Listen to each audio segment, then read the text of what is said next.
Hello, ladies and gentlemen. Welcome to today's episode of Trending. My name's Gareth. I'll be joined shortly by my friend Richard Willett. Now, today's show, as always, is brought to you by Red Life Therapy. For healing at a cellular level, head over to redlifedevices.com and use the code Ickonic for 10% off all Red Light devices. Rich, how are you, mate? I'm good, mate, and don't call me shortly. Right, you're kicking off. In more ways than one. You're kicking off today's show then. What's your first story that's trending today, mate? The first story is it's all coming together, Gas, this year. We knew it would be. Qatar, and I don't mean like the instrument. or having to clear your throat. Yeah, halfway through, yeah. Qatar's trust service strategy provides for creation of unified digital ID. Unified digital ID, Gas. We're there already. Unified digital ID. Somewhat dystopian, that does, Richard. A unified digital ID. It sounds very communist, doesn't it? So the unified digital ID from Qatar, and I'll go into why Qatar is so important in terms of this Everything app. So a unified digital ID system will be established in Qatar as an integral part of a national digital authenticity and trust service strategy, is a mouthful, 2024 to 2026, with the government launched on Monday.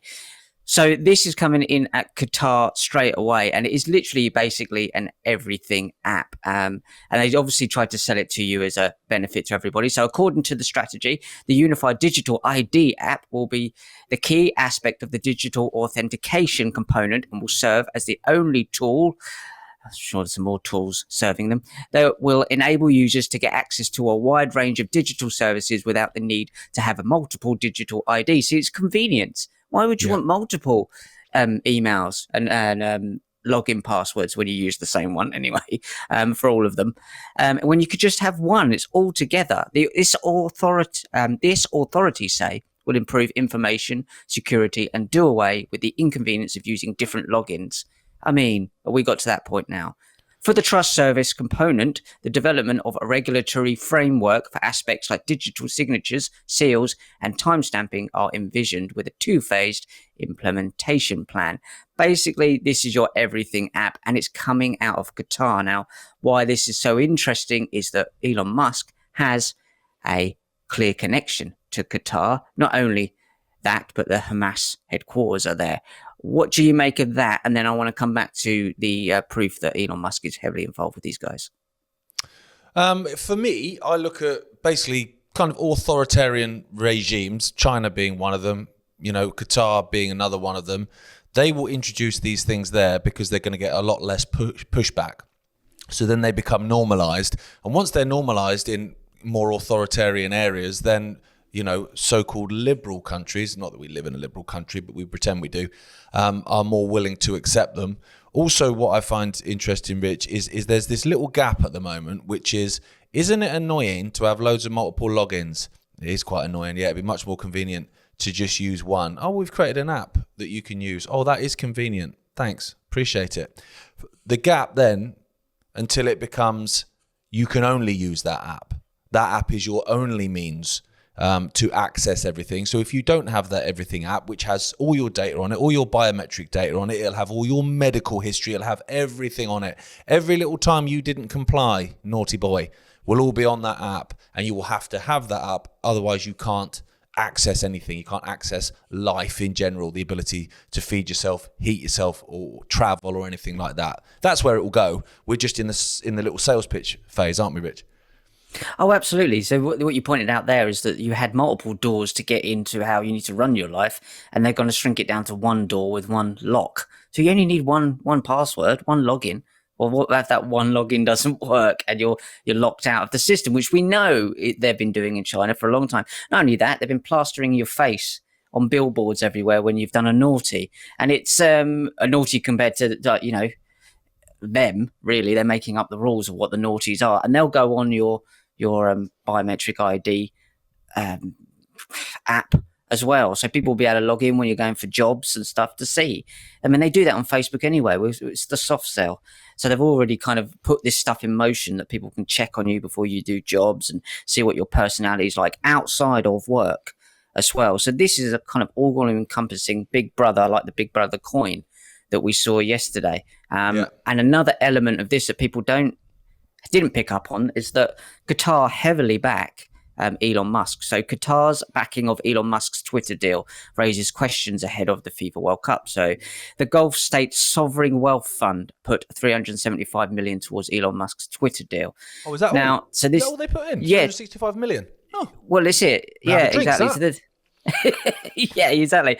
In his post-midterms press conference on Wednesday, President Joe Biden was asked if Elon Musk's $44 billion takeover of Twitter was posted as a threat to the US national security due to the presence of certain foreign investors, including Saudi Arabia's Prince Alweed bin Talal Al Saud, I'll call him Bob, and the Qatar Investment Authority. So this is a sovereign wealth fund. That was from November the 12th, 2022. And then you go over to this image here.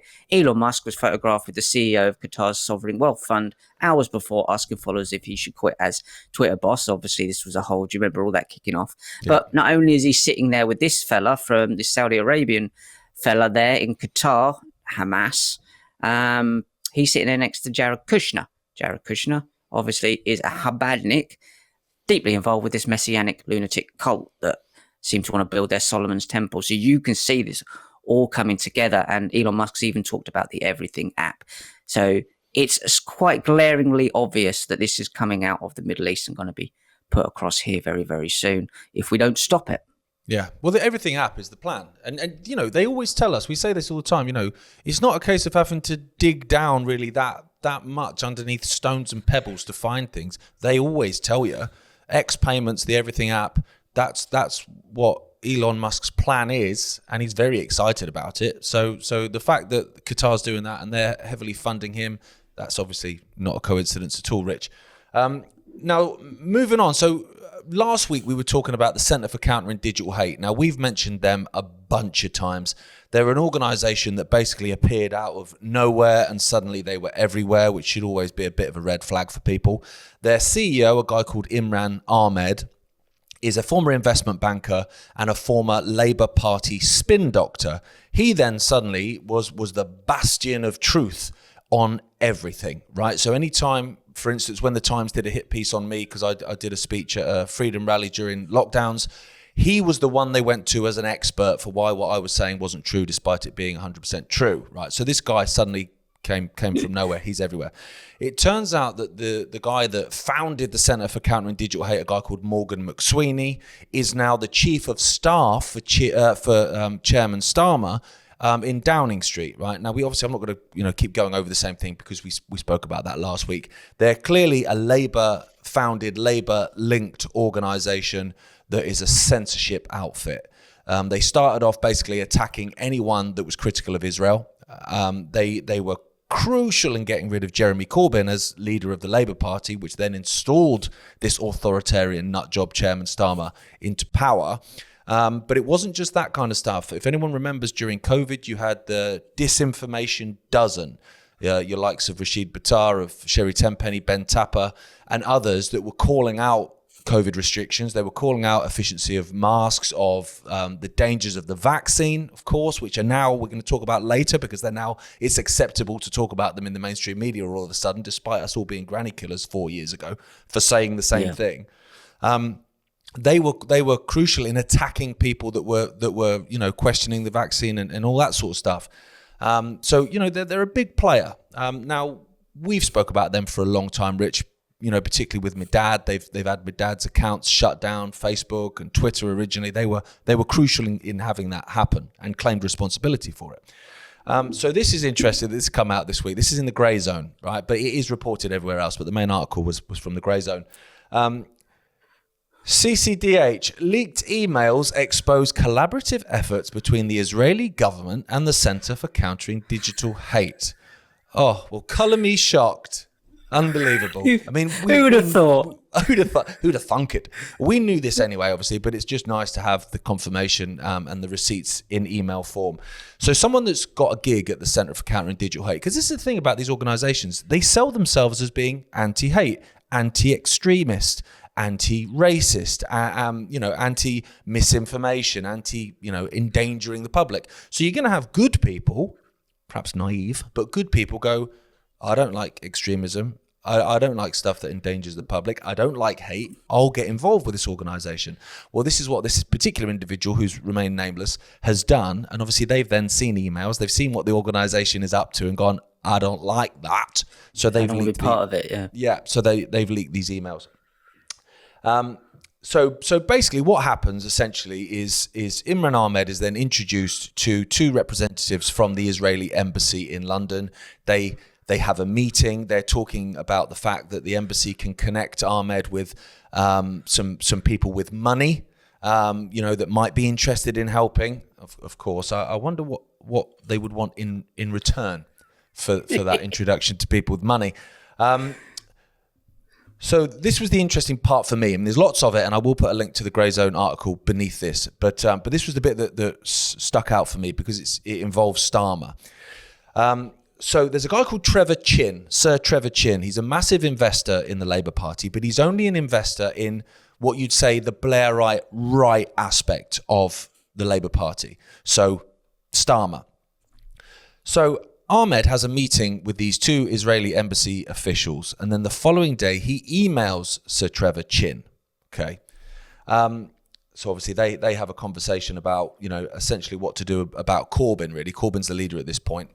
And this is something that I'd actually overlooked was that not only did he act or currently acts as CEO of the Centre for Countering Digital Hate, but he actually started an organisation, you might remember these, called Stop Funding Fake News.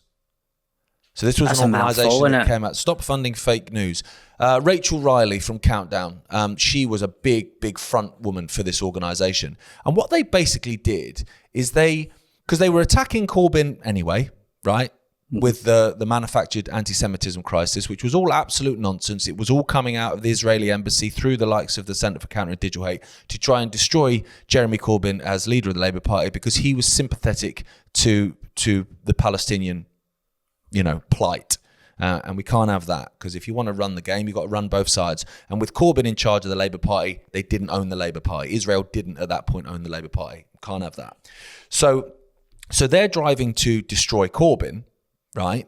But obviously there was media outlets that were sympathetic to Corbyn, ones that were, more socialist leaning maybe, that were pointing out the fact that actually, this crisis is nonsense. This is rubbish. These people you're accusing of anti-Semitism, a bunch of them are Jewish and they've not said anything anti-Semitic. They're just talking about the fact that Israel is currently killing people because that's what they do.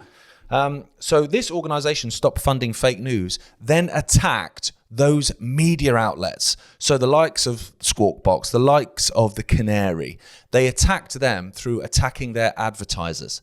So they were going to the advertisers and saying, do you know what you're investing in as a company? You're investing in anti-Semitism and hate.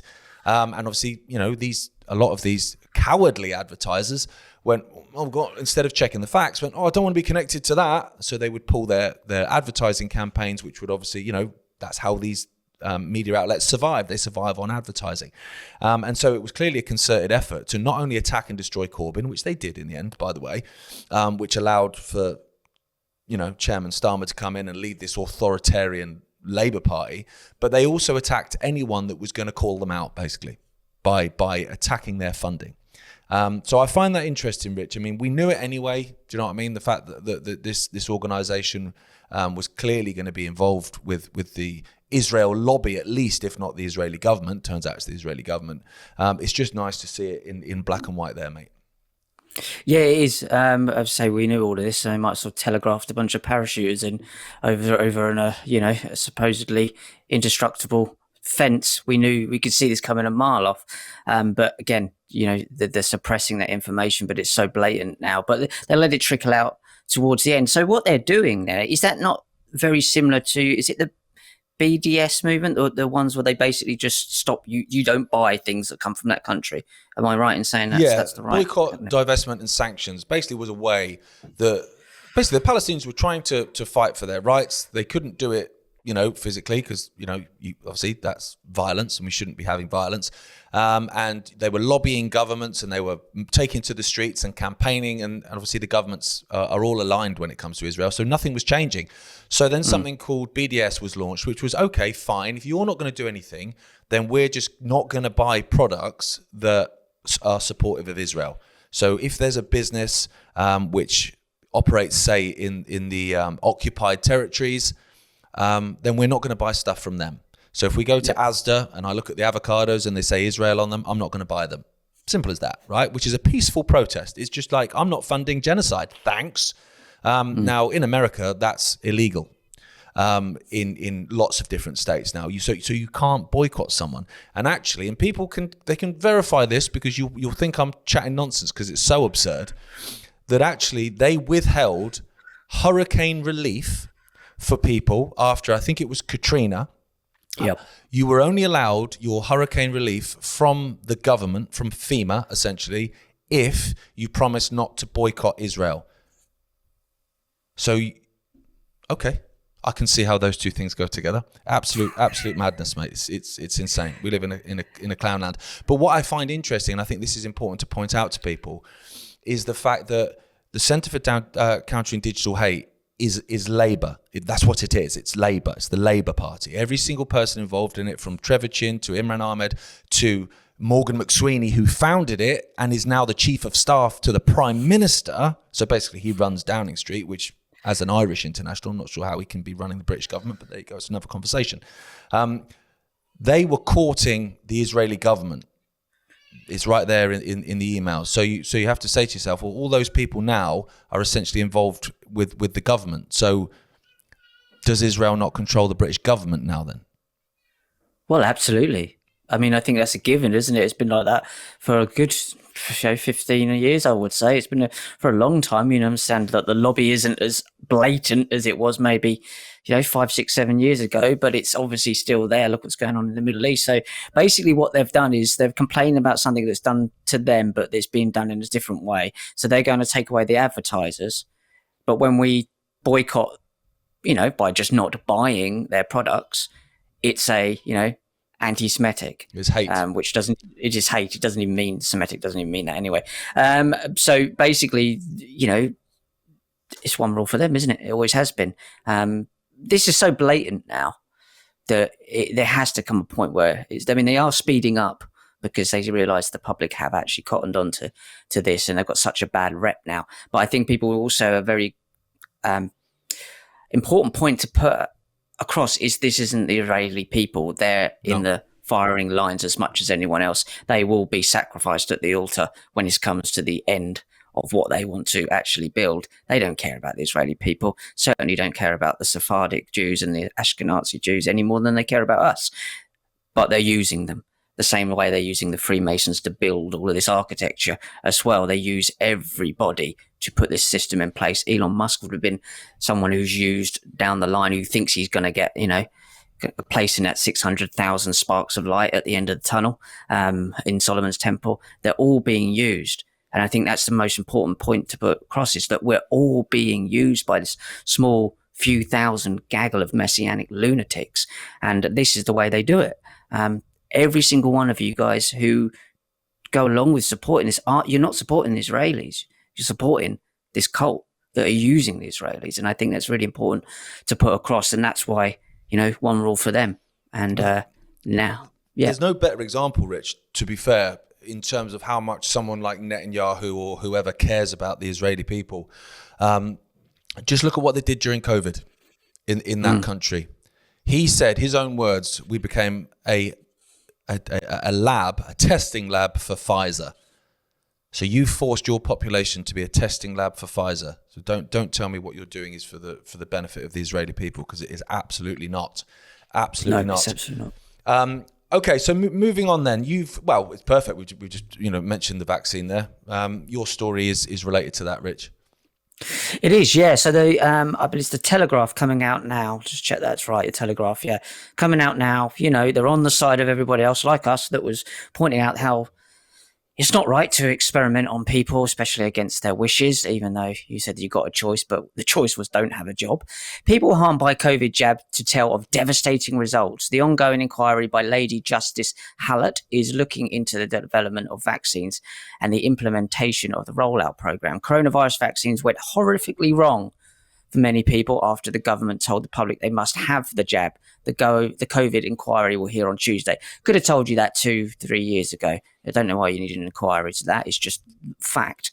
The fourth module is the ongoing inquiry into looking into the development of COVID-19 vaccines and the implementation of the rollout program. This is devastated. The latest figures show that, and this is a low estimate, I think, more than 17,500 people have applied to the vaccine damage payment scheme, believing that they or their loved ones have been injured by the jabs. That's just, official numbers. However, there have only been 188 payouts so far. And they would have been pennies, Rich. They would have been nothing like. Yeah. And what's really I find kind of disgusting about this is all very well for the Telegraph now to jump on this and jump on that people are getting hurt about it. But at the time they were pushing it, the Telegraph were. Now, granted, this lady that wrote this article, Sarah Napton, she wasn't involved in the writing of the original articles. But the paper says in its headline, UK News Website of the Year 2024. Granted, it's not the same year you were promoting the jab, but nonetheless, how can you call yourself the news website of the year when you're basically pushing this? So this was in 2021 of June the 24th. This is what the Telegraph are putting out. Bearing in mind, now they're calling out this stuff. How many COVID vaccinations have been given out in my area? Use our postcode tool to find out. And then they crow, how will the UK stay ahead of the new variants? On the 16th of January, the Telegraph exclusively revealed that Britain would have the capacity to vaccinate the entire nation against new coronavirus strains within 4 months, once a new super factory opens this year. They're saying, see, back then they were crowing about it. We're on this side. We are part of this and we are leading the charge. And, and now a few years later, oh no, it's terrible. Not holding your hands up and going, do you know what? We promoted this stuff just as much as anyone else. Yeah. This is what I find so despicable about these papers, is that you can go on and on about the government pushing this stuff, but none of this would have been able to get through if the mainstream media didn't plaster it all over the TV every day and on every radio station. So you're culpable as much as the government are. 100%. But what happened as well is the government, through their messaging, through the media, through their constant ad campaigns through the media, through funding the front cover of every single newspaper. There was 2 or 3 times, I think, in that 2-year period where the front cover of every mainstream newspaper was the same thing, which was a government advert. Mm-hmm. That was worth an absolute fortune to these media outlets. They weren't going to turn their back on it. Now, we spoke last week about the Daily Mail. They did exactly the same thing. You were calling us COVID idiots and granny killers and tinfoil hat wearers and far right extremists, anti-vaxxers, selfish and all this sort of stuff. I remember actually Leilani actually giving me a t-shirt because she'd worn one. It just said selfish on it because I thought it was funny to wear it because that's what we were being called the whole time because we didn't want to inject ourselves with poison. And they've done the same thing. They've switched. And this is the thing, I think, Rich, it's the same with the Reform Party. They've switched now. At least their leader, Richard Tice and Farage, they've changed how they think about the COVID vaccine now. And it's like, I don't care what you think about it now, years later. I don't care what you're reporting now. Yeah. It's too late, mate. Where were you when we were at the coalface? Oh, yeah, you were on their side, mate. Yeah. Now then their excuse, Gaz, is a really important thing to point up. Like Piers Morgan, I believe, came out with this nonsense. The science changed. No, it didn't. No, it didn't. It didn't change. Your narrative changed. Your auto cue changed. That's what changed. Yeah. Public opinion changed. Public opinion changed. And you realised that if you carried on that same tact, you were going to lose viewers and lose support. So you flipped. And the damage is done now. Exactly. So, these people are microphones for hire. They don't have an opinion that's their own. It's the same as the likes of David Lammy and all these other people in politics. It's like, if you don't like my opinion, I've got some other ones out the back you might like. That's how these people are. They've got no principles at all.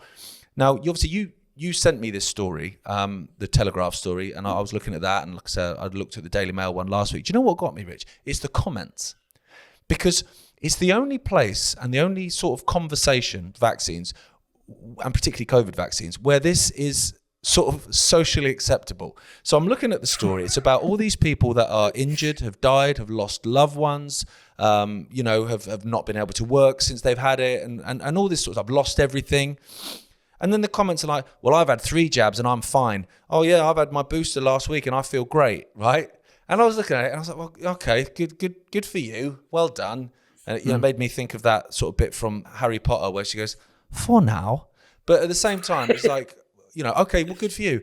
And I was thinking to myself, could you imagine if this was a story of, say, a number of people that lived near, I don't know, they lived near an asbestos factory, right? And they'd all died of cancer, right? Say 30 people had died of cancer in this particular area. And this was a major news story. Could you imagine the comments underneath it going, well, I used to live near one and I'm fine. Oh, I had cancer and I was all right. Like you literally wouldn't, that would never happen. And if someone did comment that, saying, "Oh, well, I had testicular cancer and I was fine," the comments underneath that would be, "What an outrageous thing to say! What a disrespectful thing to say!" That's do you know what I mean? Yeah. But when it comes to the vaccine, my husband died after taking 2 jabs. Well, I had 2 jabs. I'm fine. Good for you, mate. Like you think you're fine. You think you're fine, until you kind of start get that third voice in your head, and you realise you're not fine. You think you're fine, but let's see if you're fine and your family lineage is fine in the next 30 years, shall we? This is been proven to be not something you want in your body and in your system. So you think you're fine. The ones that aren't fine can't type on the computer and not looking at the Daily Mail. They're struggling to breathe for the day. So, it's so absurd. It's doubling down, isn't it? It's, I've got to be right. I have to be right. Yeah. A little bit is probably fear as well, Rich. I'm frightened, actually. So I'm just going to, mock and attack people that have lost loved ones. It's extraordinary. Final story, Rich. Right, I'm going to try and bring it up a little bit. Now, I saw this story, right, and you shouldn't laugh, but I did. So this comes from France, okay? I'm going to try and say the name of this theatre. It's going to be awful because my French is not great. Okay, so it's called the Goethe Lyrique Theatre, right? That's Welsh. I've probably butchered. It did sound a bit, didn't it? Garçon, je voudrais un baguette, basically is what I've said there, right? Okay, so so that particular theatre in Paris, right? Apparently it's quite a woke theatre. They have kind of, quite a lot of plays and stuff that are to do with critical race theory, gender theory, all that gubbins. So what they've done a conference, right, on December the 10th. Now it's entitled Reinventing the Welcome for Refugees in France, right? Okay. Now it had lots of talks hosted by academics from top universities, whatever that means. I don't know if they just don't wear trousers in there. From the people from the Red Cross and activists and stuff like that. So just lots of people saying, I imagine, open the borders, let everyone in. It's great. Right, okay. Love it. Now, that was on December the 10th, right? So they invited 250 African migrants from Paris to come to the event for free. And they're still there because they refused to leave, right? They're not still in the building, are they? They're still in the building, mate. They refuse to leave the building. Not they refuse to leave France. They refuse to leave the building. So there's 250 migrants, right? Still in this theatre. I don't know how big the theatre is. I don't know how many toilets it's got. That's the big one. And actually, one of the quotes was that the sanitary situation is getting worse and worse. Well, I can imagine after 5 weeks, it's pretty horrific. I remember it's disgusting, yeah. Imagine I invited one around for a cup of tea afterwards. It did make me laugh, and it shouldn't make me laugh really, because obviously it's awful for the theatre and the people that work at the theatre and the people that maybe had productions planned at the theatre, because I'm guessing they're not just carrying on with the same audience. Oh, you would have to work with what you got, Gareth. You have to go with it. I'd say, okay, I'm going to have to do. We have to write a play around this. We're going to call this protests and I don't know, street mess out in the. You get do a play that play involves the audience. There's ones where you get, you might call people up onto the stage and get them to do stuff. So you just have to come up with a play that gets everyone in the audience to just tidy it up and clean the toilets. Yeah. It involves all of these people that have come over playing different roles. You'll play Jesus. It's I wouldn't. I don't think anyone's playing Jesus. What I found funny was I just saw the term constantly after the story, which was this is suicidal empathy, and it's kind of exactly what it is, really.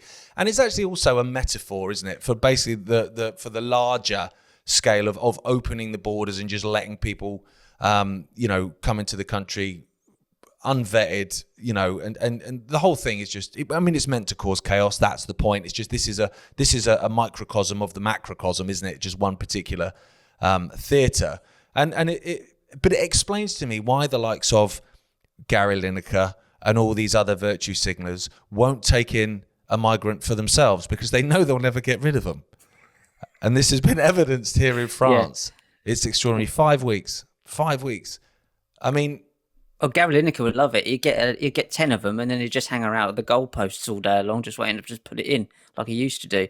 Like he would just... they don't ever let them in their house. Didn't we see some of that during someone went round and interviewed people saying, why won't you let them stay in your house? And they were like, that was fantastic. No. Yeah. That was fantastic. Yeah. That was in London. There was a huge refugees welcome. Now, refugees, that's a different thing. Again, this is the blurring of the lines.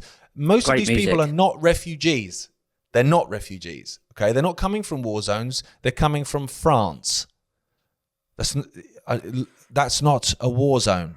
Part of it is now, to be fair, but they're not refugees. They're basically being incentivized to come here, to get all the fruits that Labour and Conservatives before them were offering. But yeah, this person went around with a clipboard, didn't they, at this refugees welcome protest, and was just saying, we've got obviously a number of them. And he had a high vis jacket on. He looked the part and said, how many would you like to take? We'd like to take one or a family. Not that there really are families, but. How many fighting age men would you like in your house? And it is quite funny if people can find that on YouTube or even on X, because obviously the excuses for why these people won't take in someone, it's so funny, because obviously it's just virtue signaling. That's what that whole thing is, and that's what this theatre's done. This theatre has done a massive virtue signal, and it's bitten them on the backside. Well, when they let the Fugees in, they should have just told them you can only come in one time. What was the big hit? It was a cover. I'm trying to remember. Killing Me Softly. Killing Me Softly. Yeah. Well, there you go. The theatre's being killed softly, isn't it? But there you go. It's an amusing story, for me at least, because it's just it just goes to show just how mad this world is that we live in. And sometimes, we speak about it on WhatsApp. The world's mad. We don't have to go mad if we don't want to. But at the same time, every now and then, it's good to have a little chuckle. It's good to have a chuckle, isn't it? Yeah. Strange world, strange place, but I kind of want to go and see that play now, to be honest. It's all theatre anyway, isn't it? So it's apt. Isn't it just? Well, cheers, Rich. As always, today's show was brought to you in association with Ep8 Nutrition, bringing British organic specialist food products onto the supplement market. Head over to apenutrition.co.uk. You can use the code Ickonic Media and you get 10% off the range. Cheers, Rich. I shall see you later on in the week. We'll be back. It'll be me and my brother Jamie tomorrow for another episode of Trending.